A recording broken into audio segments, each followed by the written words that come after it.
क्या करना चाहिए, कितने हद तक खाना चाहिए, कब तक खाना चाहिए? हमारे साथ मौजूद है माहिर ग़िज़ाइयत Hina Anees. Thank you so much for being with us. So nice today. Thank you so much. Eid just because Eid है तो मैं अपने ईद अटायर में हूँ। Every time you people are I mean habitual of looking me in a suiting और very decent. आज मुझे खुद अपना आप डिफरेंट लग रहा है। कितना अच्छा लगता है ना, मतलब ईद के दिन ऐसा तैयार होके नहीं। अच्छा, हम तो मजबूर होते हैं ना। हाँ। क्योंकि ईद के पहले दूसरे दिन इतना खावे कर लेते हैं कि खा लेते हैं कि ढीले कपड़े पहनने ही पड़ते हैं। अच्छा, आपकी तो ये मजबूरी नहीं है। नहीं, मेरी मजबूरी बिल्कुल नहीं है, लेकिन मैं तो फैशन में पहने में।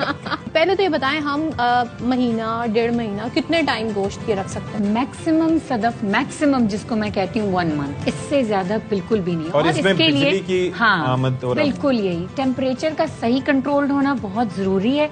गोश्त को आपने पानी से धो के नहीं रखना।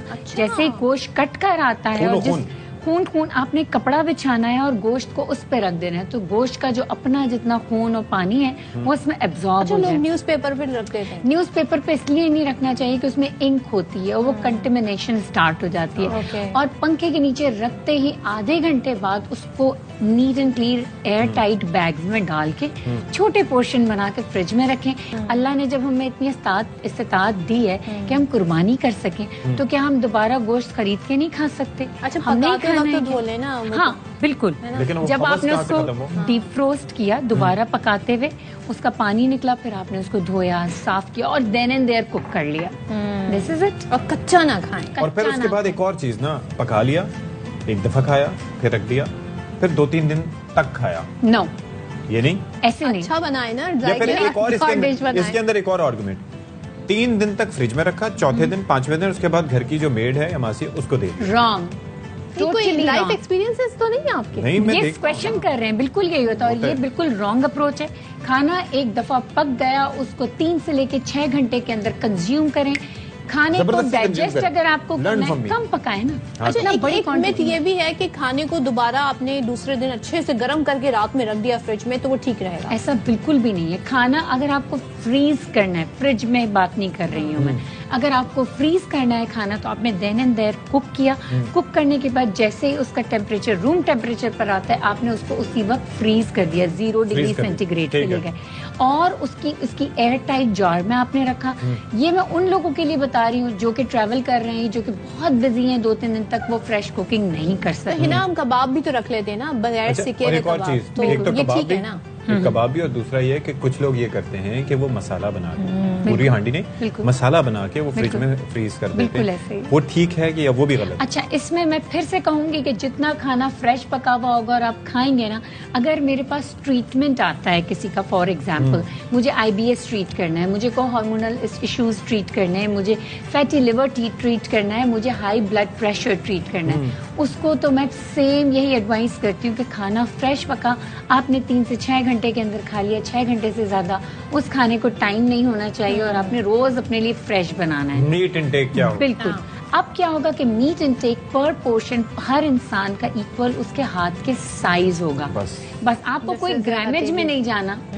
ये दोनों हाथ में ही बताया। दोनों हाथ नहीं, एक हाथ। मेरा हाथ, एक हाथ। अच्छा, ये देखें, प्लेट में नहीं बोला, अच्छा चले, हाथ में बोला। फाइन, सदफ इस बात पे डन है कि बस उस पोर्शन से ज्यादा ये बाकी 3-4 हाथ नहीं, एक हाथ का है। अल्लाह ने 2 हाथ किस लिए दिए? एक खाने के लिए, एक उठाने के लिए। लॉजिक अप्लाई करें। बिल्कुल। अच्छा, तो नहीं, तो ये हो गया पोर्शन की बात कि आप अपने हाथ के साइज का इतना पोर्शन आप खा लेंगे किसी भी प्रोटीन का, इट्स सेफ फॉर यू। और उसके कंबाइन करें, पराठे, पूरी और मीठी चीजों से नहीं, इसको वेजिटेबल्स के साथ। पराठे की तो अलग ही बात होती है ना, वंस इन अ व्हाइल आप खा सकते हैं, चले ठीक है। खाने के बाद क्या होता है सदफ, यूजुअली कबाब पराठे खा रहे हैं, सोडा साथ पी रहे हैं, घर आके ये ऐसा होता है ना, आप बताएं, पूरे पाकिस्तान के साथ ऐसे ही होता है। तो एतदाल से खाएं, जरा हाथ हल्का रख के खाएं तो कुछ भी नहीं होगा। अच्छा, ना? एक और चीज ये है कि ये जो बकरे, गाय या ऊंट का, क्योंकि कुर्बानी तीनों की होती है, उनमें से कौन सा गोश्त जल्दी पहले खराब होता है? अच्छा देखने जाएं तो ऊंट का गोश्त पहले खराब होता है, उसको सही तरीके से प्रिजर्व करना, नमकियात ज्यादा होते हैं, लेकिन हमने जो ये देखा है कि ऊंट का गोश्त जल्दी खराब हो जाता है, तो उसको सबसे पहले आप प्रिजर्व करें। उसका कलर वैसे ही डार्क होता है कंपैरेटिवली दोनों गोश्त।